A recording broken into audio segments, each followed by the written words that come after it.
நடிகை சமந்தா அவர்கள் சில விஷயங்களை ரொம்பவே ஓப்பனாக பேசியிருக்காங்களாம். அதுதான் இப்போ சமூக வலைதளங்களில் ரொம்பவே வைரலாக பரவி வந்துட்டுருக்கு.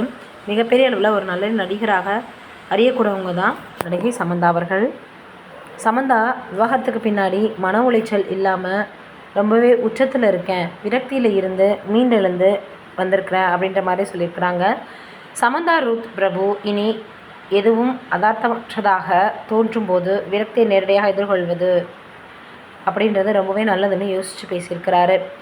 நடிகை சமந்தா ருத் பிரபு சமீபத்தில் தனது வாழ்க்கையின் ஒரு இருண்ட காலத்தை பற்றி வெளிப்படையாகவும் நேர்மையாகவும் பேசினாங்க.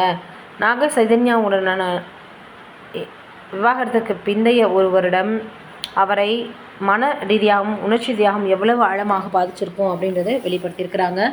அதே கட்டத்தில் மயோசிட்டிஸ் அப்படின்ற எதிர்ப்பு நோய் இருக்கிறது கண்டறியப்பட்டது. கலாட்டா பிளாசுடன் அவங்க பார்த்திங்கன்னா மிகப்பெரிய அளவில் சில விஷயங்களை பேசியிருந்தாங்க.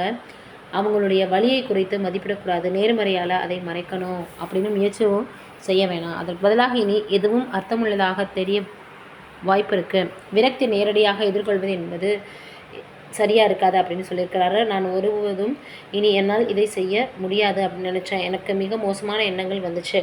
அதை செய்ய எனக்கு தைரியம் இல்லை என்பது வெளிப்படை. ஒரு வருடமாக அது கடினமாக இருந்துச்சு. எதுவும் வேலை செய்யலை, எந்த பதில்களும் கிடைக்கல. நான் திரும்பிய ஒவ்வொரு திசையிலும் பதில்கள் இல்லை. எல்லாம் முடிந்ததாக தோன்றியது. நான் பின் வாங்கினேன் அப்படின்னு சமந்தா அவர்கள் அக்செப்ட் பண்ணிக்கிட்டாங்களாம்.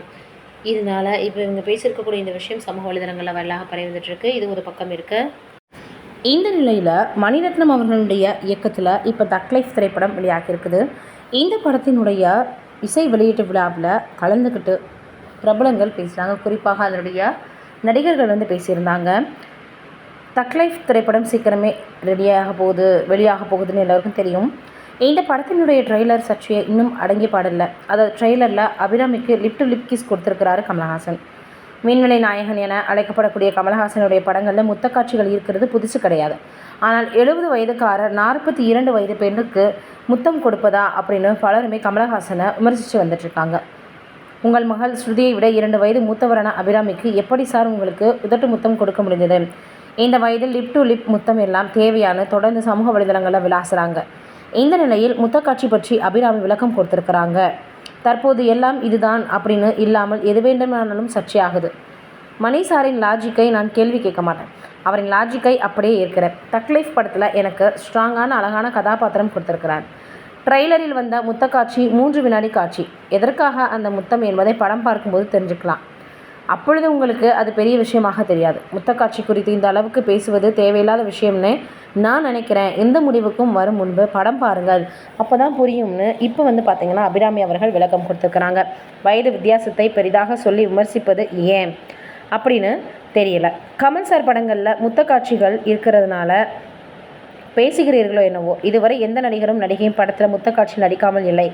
ஆனால் உச்சத்தில் இருப்பவர்கள் முத்தக்காட்சியில் நடித்தால் பெரிதாக பேசுகிறீங்க. விருமாண்டி படத்தில் கமலஹாசனுக்கு ஜோடியாக நடித்த அபிராமி 11 ஆண்டுகள் கழித்து மீண்டும் அவருடன் சேர்ந்து நடிக்கிறாங்க. இந்த நிலையில் இப்போ இந்த முத்தக்காட்சி சர்ச்சையில் சிக்கியிருக்கிறாங்க. அதனால் இன்னும் இது எங்கே போய் முடிய போகுதோ தெரியல அப்படின்னு இப்போ எல்லோரும் சொல்லி வந்துட்டுருக்காங்க. நீங்கள் என்ன நினைக்கிறீங்க இதை பற்றி அப்படின்றத மறக்காமல் கீழே இருக்கக்கூடிய கமெண்ட்டில் சொல்லுங்கள்.